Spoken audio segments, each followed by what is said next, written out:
this speaker session, and it is being recorded. This session is called Holding High Expectations for All Students, and Dr. Andrew Campbell has joined us. Just before we get started, I wanted to do our land acknowledgement. We acknowledge that we are on the ancestral lands of the Anishinaabe and within the Treaty 3 territory, and we acknowledge the Métis who also call this area home. Okay, Dr. Campbell, I'll turn it over to you. Thank you so much. Thank you so much. Thank you so much. Good afternoon, everyone. Good afternoon, good evening, wherever you are coming from, whatever day, whatever time. Because of course, as you know, this is a recording and you'll get to view this and use it in your class and use it with colleagues anytime you wish. So thank you so much for joining for this conversation, part 2 of our speaker series. And I want to encourage everyone that if you do have any questions, we'll have some opportunity for you to ask some of those, but also take a minute to maybe send in questions. As you see the recordings, you could maybe send an email to Peg and to myself and a question, and I may definitely be able to respond to that question at a future presentation and get some conversations going with that. So definitely I'm looking forward to that, for you joining and for you sharing and growing with me. So the last time we had our first conversation, we talked about disrupting deficit thinking. And so that was quite an interesting conversation as we became intentional in how we take that time to disrupt deficit thinking. Today, we're looking at something else in the same area, in the same line of conversation. And that is, now that we have disrupted deficit thinking, how do we intentionally ensure that we have high expectations for all students? And this happens quite a bit where we forget that, you know, we're supposed to have high expectations for all students. It happens a lot because of sometimes the negative stereotypes and assumptions. And sometimes as we do as educators, what we do are as just persons within education, we act on those assumptions. So the reason why we have a lot of conversations about high expectations are because we do act on these expectations. We do act on the assumptions. We do act on some of these deficit ideas. And instead of doing that, what we want to do is ensure that we do hold high expectations for all our students. And so when I ask people in the past, we have this conversation, and I may say to someone, when you think of high expectation, what comes to mind? And, you know, it's about opportunities. It's about access. It's about getting to know our students. It's about, you know, disrupting and dismantling the stereotype, the assumptions, as we said, believing in our students, knowing that they can, using those language that says you can, and I'm here to ensure that you can. I saw something the other day that was talking about the power of one teacher.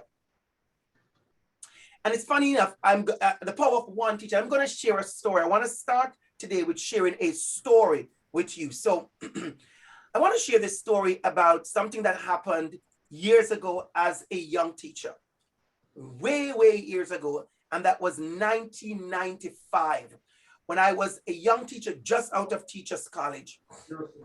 And I want to give you the idea and show you the importance of how, when we do this kind of work, when we hold high expectation, what do we do? And so I got a job at a school, one of my first teaching job, and I had a choice. I had a choice at that time to select the position I wanted. Rare, right? Yes. So at that time, we had a lot of streaming. Funny enough, we're having this conversation right now about de-streaming, but in that school, elementary school, we stream the kids. So grade 1, A, B, C, D, E, F. Literally, we had 6 classes and we had 6 streams. And so at that particular school, we had a lot of children in grade 5 and grade 6 who were not reading. But also, one of the big things in school in those days that we used to take major exams is that as a teacher, if you teach the grade the A or the B stream, you had a lot of opportunities because you get to get the students who are of high caliber, so to speak. The expectations for those students were very high. These are the students on the student council. These were the students who were going to pass exams to go to the major high schools. These were the students who were going to be on the school, sports team, the school speech competition, the school quiz team, the school dance team and choir, you name it. I want you to get this. You name it. These students, we would give them all these opportunities. Why? Because we had a very, very high expectations for them. The opposite of that happened as well. Students who were in the D class and the E class and the F class. And as I was talking about D streaming a couple weeks with a number of teachers, I think for the first time, many of them had that aha moment that you didn't have to say to a student, I do not have high expectations of you. None of us would dare do that.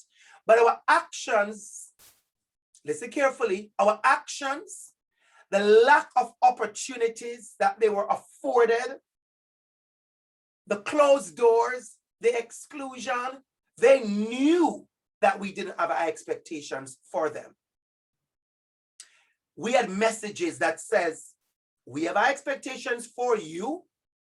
And some of those same messages, whether we like it yes or no, said to other students, we really don't have expectations for you. And you may say, how is it that as a teacher you would even articulate that? Because I'm sure we have high expectations for all our students. The truth is, we don't. That is a fact. Whether we say it verbally or not, our actions, the opportunities that are afforded to some students will say to them, I have high expectations of you or I don't. And so in this particular school, I got the opportunity to take either A class or B class to make some extra money because those classes you got good money because of private lessons. And I made a decision to open a reading class that would have the students in the F and the D stream. And at that time, you have a reading room. The language we used at those days was the dunce room. So you're opening a reading room, you're really opening a dunce room, quote unquote. And I did that. And I can tell you, because of the expectations that I had for myself and for those students, that room became extremely popular as the place to be. So the climate and the culture and the idea that this room reserved for the kids who could not read, where we're going to be, quote unquote, labeled and stereotyped and ostracized down there, became the amazing room to be at. Why? It was because of the expectations I set and had for these students.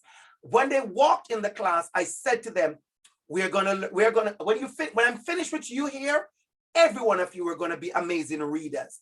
The language I used at that time that said to the students, welcome to the space, welcome to holding our expectations for you, but welcome to a place where I'm going to support those high expectations. So in this conversations today, we want to talk about the fact that we just not only have high expectations, but we are supporting those high expectations. And the energy in which you say high expectation, it is, how should I put this word? It is a climate. The entire school feels it. Your entire body knows it. The students and their parents, they get that kind of communication. Whether you say it or not in a memo, something about the way you treat the students, the way you engage, the language you use, the curriculum you use, the activities you do, it says to the students, I have high expectations of you, but I am ensuring I'm going to support those high expectations. So we have to understand that. So what we want to talk about, as you look today on the screen, I want you to think about these, I would say overview, I would say objective, but I really want you to just think about what we're talking about. That number one, there is a persistence of low expectation and deficit prevalent in many of our schools. That is honest. That is a truth that I want us to recognize. We want to also look at the impact on certain students and the sense of belonging, that our sense of achievement, for some of those students who are Indigenous and Black and people of color and other equity deserving group. And I want you all to get that language. That's a very good language to use. Other equity deserving group. It's a good language for you to get in your speaking terminology. We usually say BIPOC, Black, Indigenous, people of color, but it's not as inclusive. So a lot of persons came up with Black, Indigenous, people of color, and other equity seeking groups. I'm sure you've heard the term before, equity seeking group, that persons who are seeking, equity seeking. But I want to change that, and I want to use the word equity deserving group. So that's a little language for us today. Very important. We kind of speak in that place, right? Equity seeking group, equity deserving groups. We want to also acknowledge the barriers faced by our students within our system. I think we have done a lot of that, and I think we have come to honesty with that. I think we have had some very honest conversations about that. I want to look at the tools, and then we want to eliminate the possibilities to focus on our students' strengths. So what we want to do at this time, I want to stop this screen, and I want to share with you a video, a very, very, very important video. I was having some difficulty finding the video. I think I'm still having some difficulty finding the video. Give me a minute to do that.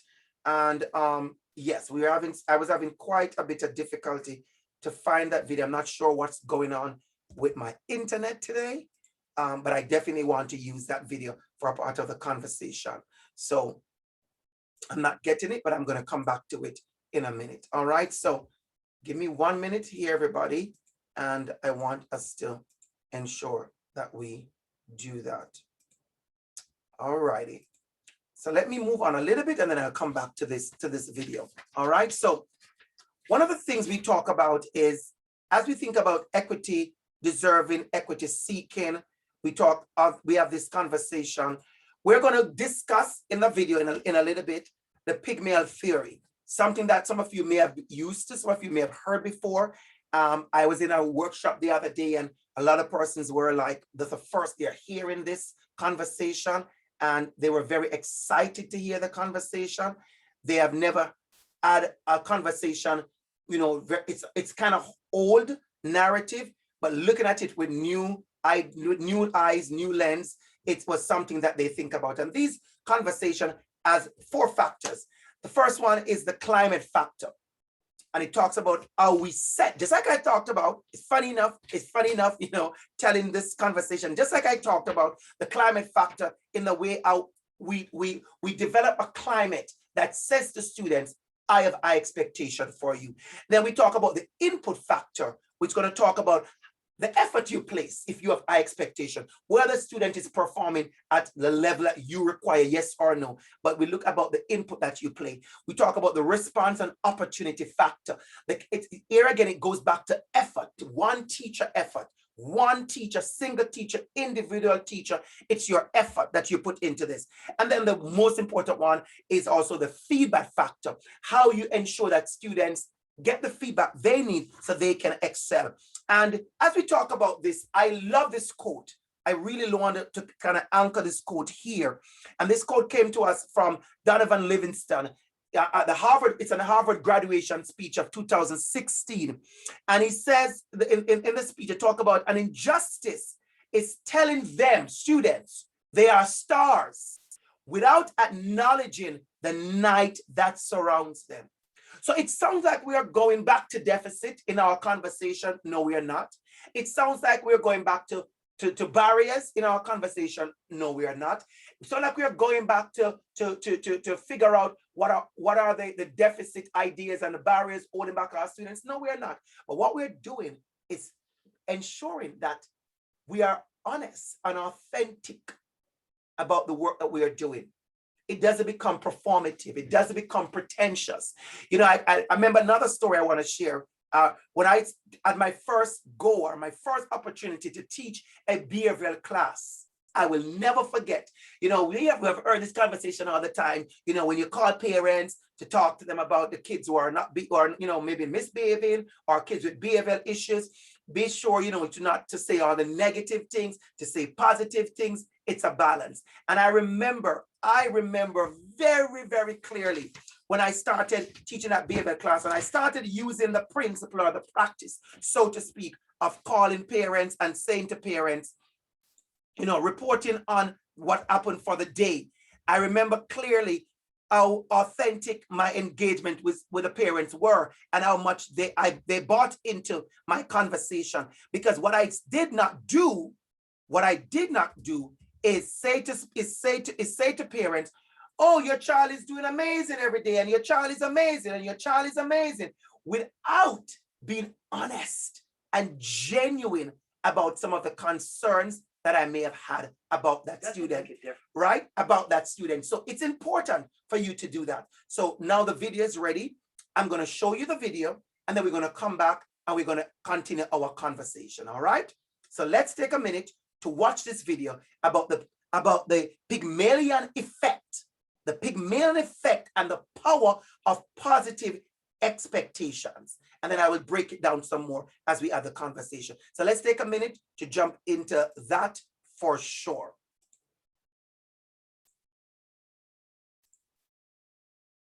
Friends, whether your teacher believes that you are a high performer or a low performer, that you are a late bloomer, that even though you haven't demonstrated your intellectual ability, you will blossom, or you're not a good student or you're a good student. Psychologist Robert Rosenthal and school principal Lenore Jacobson did a remarkable study some years ago in which they told school teachers, elementary school teachers, that on the basis of some psychological tests, some of their students, some of the children in their class were designated as late bloomers. Even though they hadn't shown any academic success, they are expected to bloom. The amazing thing is that in a very short time, the teachers began to treat those children differently than the other kids. Those kids began to think of themselves differently, and in the end, they actually performed significantly better than the other kids. They were transformed by the teacher's positive expectations, the opposite of Jane Elliott's study, in which teachers' negative expectations that the teacher infused led them to think of themselves as inferior. So let's see the Pygmalion effect in action in these classrooms set up by Rosenthal and Jacobson. Positive expectations can change a person's perception of a situation just as dramatically as negative expectations. Psychologists call this the Pygmalion Effect, after the George Bernard Shaw play of the same name, in which even an uneducated ragamuffin can be transformed into a proper society lady. In an experiment conducted at an elementary school like this one, psychologist Robert Rosenthal and school principal Lenore Jacobson took the Pygmalion Effect one step further. What we wanted to show was the extent to which teachers' expectations could actually affect pupils' intellectual performance, for example, their IQ scores. So what we did was we tested everybody in a school with a test that pretended to be a test that would predict academic blooming, so-called Harvard test of inflected acquisition. And allegedly on the basis of that test, but not really, we gave each of the teachers in the school the names of a handful of children in her classroom that would get smart in the academic year ahead. These kids' names were taken out of a hat. We chose them by means of a table of random numbers. The children themselves did not know in any direct way that teachers were holding certain expectations for them. Teachers were told not to tell the kids, and of course we didn't tell the children either. So the children never knew. 6 times something that's close to 32. Good, 6 times 5. And then when we tested the children a year later, we found that those kids who'd been alleged to their teachers to be showing or going to show intellectual gains, in fact showed greater intellectual gains than did the children of whom we'd said nothing in particular. So the kids actually got smarter when they were expected to get smarter by their teachers. We've come to feel that there are really 4 factors that operate in the mediation or communication of these self-fulfilling prophecies, especially in the classroom, but not only in the classroom. So what are these 4 things that teachers tend to do differently to kids for whom they have more favorable expectations? The first factor is the climate factor. Teachers tend to create a warmer climate for those children for whom they have more favorable expectations. They're just nicer to them, both in terms of the things they say and also in the nonverbal channels of communication. The other very important factor is the so-called input factor. That one probably won't surprise anyone. Teachers teach more material to those kids for whom they have more favorable expectations. After all, if you think a kid is dumb and can't learn, you're not going to put yourself out to try to teach them very much. 2 other factors, though, make a difference. One is the response opportunity factor. That is, kids get more of a chance to respond if the teachers expect more of them. They call on them more often. When they do call on them, they let them talk longer, and they help and shape with them the answers that the kids speak out, kind of working together to put the response out. The last is feedback. The feedback factor works in this way.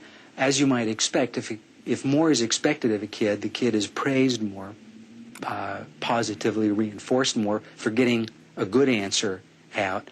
But interestingly enough, is given more differentiated feedback when they get the wrong answer.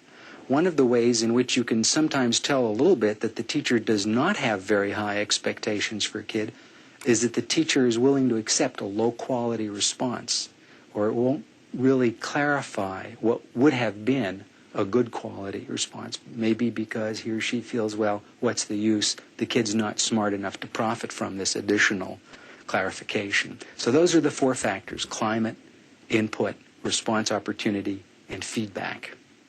All right. Thank you so much. We'll stop there. So we talk about those factors. We mention those factors. And we're going to talk about that for a minute. So we went back to that. We can go back to that very slide and that very idea when we talk about those things. And it's something for us to really reflect on as educators. You know, there's a line that he used in this speech, in this video, that I always like to underline when they said, the children never knew. You know, Lynn, whenever I hear that, I smile. Because the truth is, if you listen carefully and watch it, the children knew. The children knew by your treatment. The children knew by how you talk to them. The children knew by your language. You know, I think maybe more than once I've shared with everybody this gift that I have, my most precious gift I've ever gotten. And I've gotten nice gifts. I've gotten trips to New York. Well, one trip. I've gotten a trip to see Broadway. I've gotten a Movado watch from parents. I've gotten a really nice gifts. This is one of my best gift ever. And why it was such a big gift? I taught at school right here in Toronto. And when I say the Movado watch on the trips, don't forget, I am an international teacher. I've taught in the Bahamas in private schools for 8 years. So yes, they treat you a certain way, Lynn, in certain private schools, Lynn. So this gift is from a public school right here in Toronto, RDSB. And it was a bunch of a school in a very, how should I put it? In a school that had a lot of challenges and a lot of deficit happening. When I get this part in the class, I'll tell you about the story another day. I got this class, the first day of September, I became the substitute teacher, the first day of school. Listen carefully, not the LTO, the substitute, the first day of the school. And they never had a first day of school that says, welcome to grade 1. You know, those schools, you know, in September, you say, swimming into grade 1, jumping. Well, they never did that. They never had that. They never had that. It was a long, horrible story. And so when I got the job as a substitute that first day, what I did, I left school and I went to a dollar store because I was going to be the substitute for another couple of days before it became an LTO. And I spent almost $200 in getting stuff. So this class of kids in this particular school, not in the best neighborhood, would have gotten their first day of school. Expectations. I went back to school the next day and I reached school almost an hour and a half before school started. And I fixed up the classroom with all the things I bought to give them a first day. My expectation of this school, of these kids, were high. But what I did was to establish that, support that by everything that I did. And so, you know, it is important that when we're doing this thing, we remember these actions that I've just listed as we're going to discuss that. So in that story, before we get to the actions, I want to wrap up that story for you. You know, I love to tell a good story. I taught this school for 4 months, and I give them every single thing inside of me. The teacher who made this gift for me is the art teacher for the school. And she watched the kids come from my classroom, go to her classroom twice a week. She watched my energy with them, and she surprised me with this gift. I cried. This gift, I've never maybe cried so much when I receive a gift. And if you look at every single tag, she made them make like a bag tag. They drew Mr. Campbell, made a bag tag, and she put it in a butterfly glass case. Why am I sharing this story with you? Every single word on this, Lynn, is words that I use to them. So they would say, Mr. Campbell, I love you, you're amazing. I love you, you're fabulous. We'll always remember you because you taught us, you love us. You are the greatest teacher. You are the bestest teacher. I love the word bestest. There's no such word, I love it. You are awesome. You are beautiful. You are awesome. You are the best teacher. I love you, Mr. Campbell. Because you are awesome. I love you. You are great. We love you. I love you. We love you. The words love, awesome, great, best, amazing. That was the language that they used back to me. The language I used to them. The art teacher, she noted that before I noted it. She said, look at the language that they chose to use. She said, you are the one who gave them those words. I spoke to them with that kind of power, with that kind of love, with that kind of high expectation. And then I taught my soul out to these children. When I left that school, I cried after 4 months because I gave so much. So as we're doing this work and thinking about high expectations, what are we thinking about? Examine ourselves as a professional. The choices we are making. I want us to think about the choices we are making. I want us to look at the barriers and continue removing the barriers. I had an amazing session yesterday with a particular school where we looked at barriers. And it was such a powerful moment when in the breakout session, before I got to the activity, a whole bunch of teachers in one particular room said to me, we would like to write down a list of ways or things we could build other than a fence. I have done this conversation many times. I have never had anybody said that to me before. They said, we have been discussing the things we could build. They use the word build. Clearly somebody built a fence. We would like to think about the things we could build other than a fence. I just sat in the breakout room and I just listened. I learned so much. I was the facilitator, Lynn, but I drank from those teachers. Someone in the group said, someone built a fence. What are the things that we could build instead of a fence? Never had that response before. You know, I wish I had the picture to show you what I was talking about, to show you the example. Some of you may have seen that before, you know, the fence. So we can talk about that maybe another time. So we're going to talk about see students as individuals and establish our expectation, hold our expectation, and of course, support the our expectation. So the first one is the examination of self. You know, what I find, especially in the work of anti-Black racism, the work of, you know, coming against homophobia, transphobia, anti-Semitism, you name it, the work of equity. What I believe, if you ask me, Dr. Campbell, could you tell me what you think is lacking in the work of equity that we're doing in our school? And I would say to you, one of the major things I think is lacking is self-interrogation. Is the accountability, is the idea that I want to grow, I want to learn because I want to be a better educator. I don't want to be forced by the board to do this. I don't need to be coming to a speaker series or a workshop just because the board is having it. I want to come because I want to learn. There's nobody in this room, not one person, including the leaders. I've been in school for 26 years. Don't forget, I'm not novice. None of you here have nothing. There's the idea that everybody who's here have nothing else to do at this hour would be a joke. Would be a joke. Every single one of you, even the ones who planned the session. If I say to you, let's cancel this session now, you will all have something else you could do with your time. The personal and professional investment is lacking. You know, I've gone on, I'm so glad we're having this conversation. I feel like I'm speaking to a small room of people, which I love. And that's why maybe I'm pouring out my heart in a certain way. I've done this many other times. When the video goes out, everybody will get to have a conversation with me with this video. So I'm happy to have this conversation.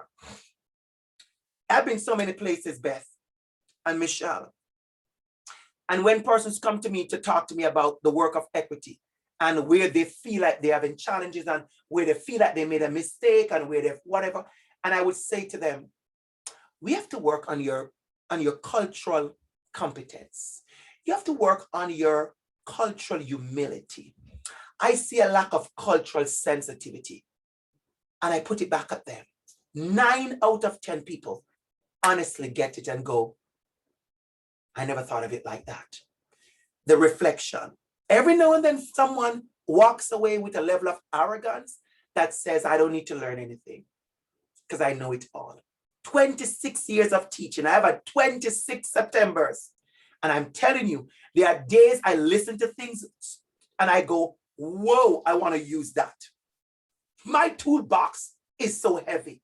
My teaching toolbox is heavy. Why? Because I always try to get new things. If I come to your school to teach, and I guarantee if I teach next door to Lynn, I guarantee you there's something you're going to do in teaching that Andrew Campbell will use. I just guarantee you, Lynn, that there's some lesson you teach, some activity you do, some song you sing, something you do that I'm going to say, oh, I'm borrowing that.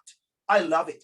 I'm in a constant place where I need to examine my own professional development. And so I want to ask yourself, where are you on the cultural competency? Are you setting high expectations? Do you have the love and the compassion, the empathy it requires? Do you ask yourself? We have to come to those things. I was at a workshop the other day and I said to people, before we get into the solutions and everyone patting themselves on the back, let's ask ourselves some honest questions. And when we get to the honest questions, people don't like it. People don't want to talk about the bias they hold. People don't want to talk about the prejudice. People don't want to talk about the deficit thinking and the stereotype and the assumptions, the lack of courageous conversations. I have seen people run away from courageous conversations. I don't want to have to talk about this. And how will we grow as educators if we don't? How will we grow? So that's the first one. The second one, as we move along quickly, we're not going to stay long, is identifying removing the barriers. If I ask you, I did an experiment with this once, and I asked people, what is the first thing you see?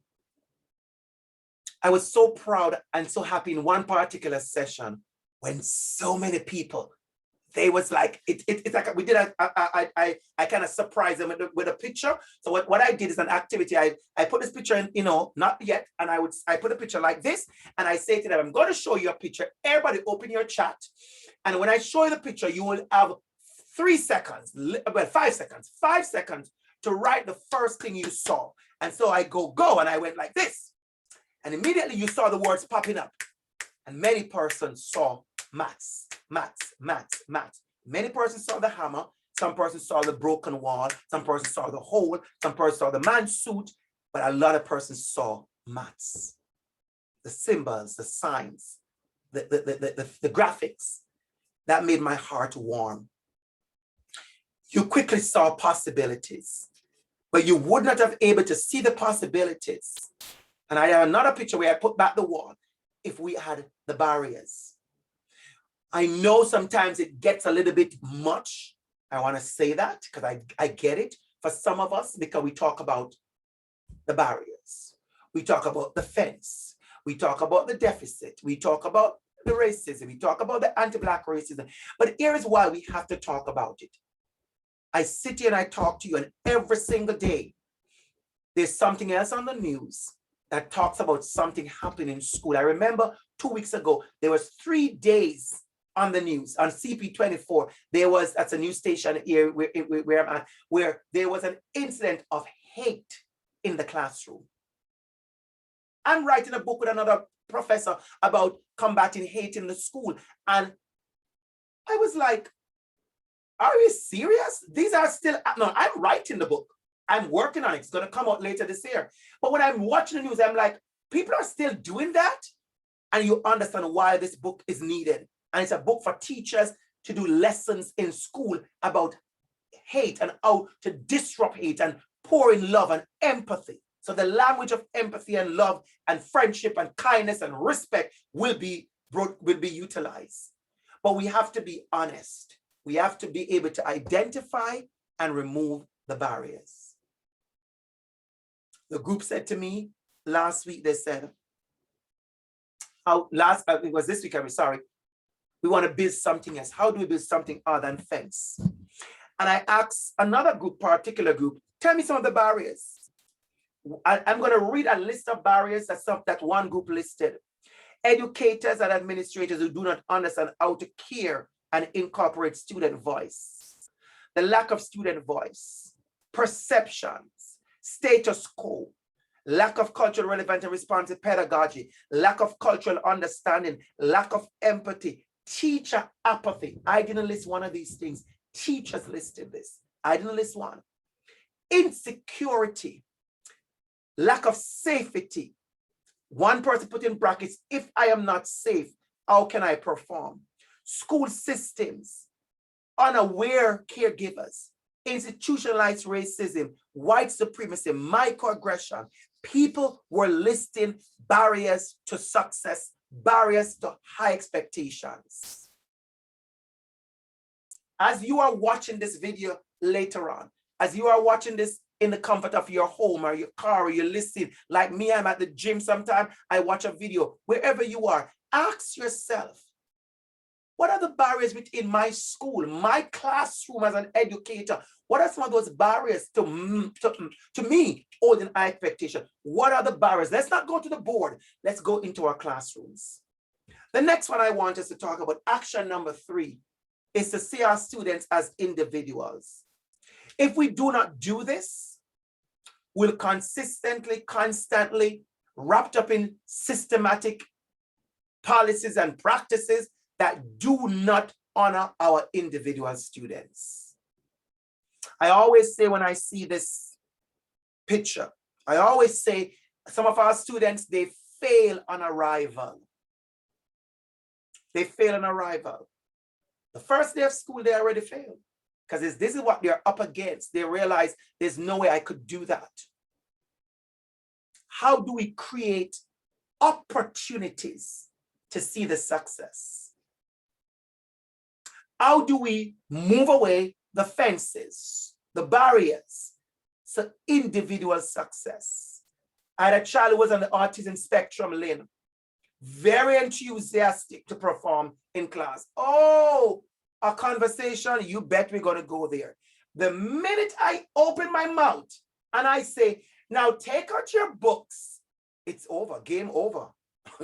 Lynn, game over.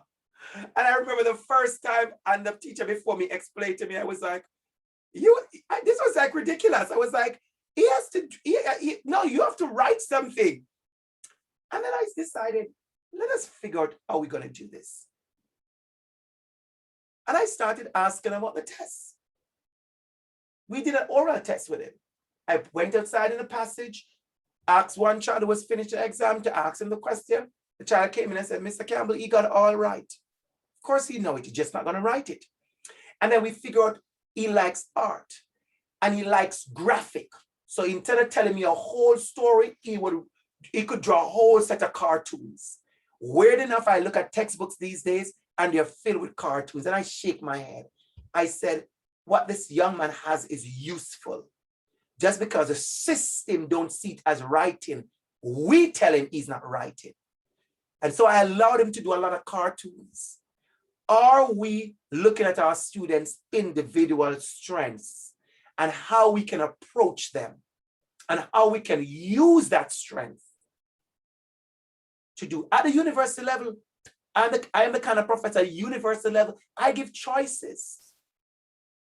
It's good for all of us to talk a good game, but somebody will catch us guilty. In my classes, when I'm doing my final paper, master's degree level, sometimes I've given 3 options, 3 choices. Not everybody needs to express to me that they are good enough and they have completed my course because they can write a 15-page paper. I'm not teaching research. Well, if you're in a research class, you should be able to write a 15-page literature review. That's the research class. In my course, that's not what you need to do to prove that you have gained and you have met the objectives. So ask yourself, the tests and the exams and the activities I'm giving my student, what am I measuring? Anyone remember the days we had to give our students 100 maths? Anybody remember those days? You did 100 maths in a certain number of time. And I realized one day that I really wasn't testing math, I was testing speed. It was about speed instead of maths. Ask yourself. The next one, as we wrap up this conversation, everybody, is establish high expectations. Establish it. You be the one to say, in this class, this is what we're going to do. So I'm going to give you another quick story to explain to you. I'm smiling because I want to share this story with you so bad. I taught at a university level college class in the Caribbean once, Lynn. And I decided in my orientation for this particular course, the first day they will see me, I put up a slide to welcome them to the first class, whatever. These students are not regular. A lot of them are coming from challenges. They have, when it comes to getting into university, we have created opportunity and access. How do we now support them? Because these are students who couldn't have gone full-time to university. So they are doing their teaching degree part-time. They are doing it online. I am here in Toronto. They are at 14 different Caribbean islands. How do I ensure that they know they are getting the good stuff that everybody at the university campus is getting? So I walk in the first class, of course, logged in. This was years ago. And my first slide, Lynn, first slide that they have ever seen from me, other than my face, the first slide was a graduation hat, a graduation ceremony with all the people with graduation hat. Now remember, they are just walking into my class. The first thing I greeted them with was the graduation picture with everybody with a hat in a yay mode. You know what that did to them, Lynn? They were inspired. I said to them, welcome to, it was ED, I never forget, the course is called EDLM 3006. It's one of the first courses we've ever written for the University of West Indies. And I am your course coordinator, more than over 100 and maybe 30 students, but I was a coordinator and I had other lecturers with me. And I said to them, I am here for your success. Somebody paid me to ensure that you all complete this course. The energy in the room shifted. These are Caribbean students who are not used to this kind of language. They are used to a language where we said, some of you will pass, some of you will fail, university will sift you out and we'll see who will be good and who will be bad. I said to them 2 things. I said, welcome to the course. My name is Andrew. I wasn't Dr. Campbell yet. My name is Mr. Campbell. And I said, I want to ensure that you are all successful. Someone paid me to make sure you are all successful. That's why I get paid. That's why I get a salary. My salary is to ensure you all complete the course, not to judge you.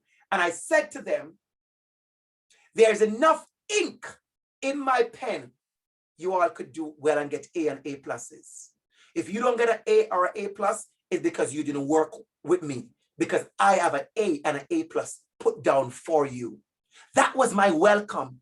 That was my greeting, Jeff. That was my first welcome. That was my conversation with them.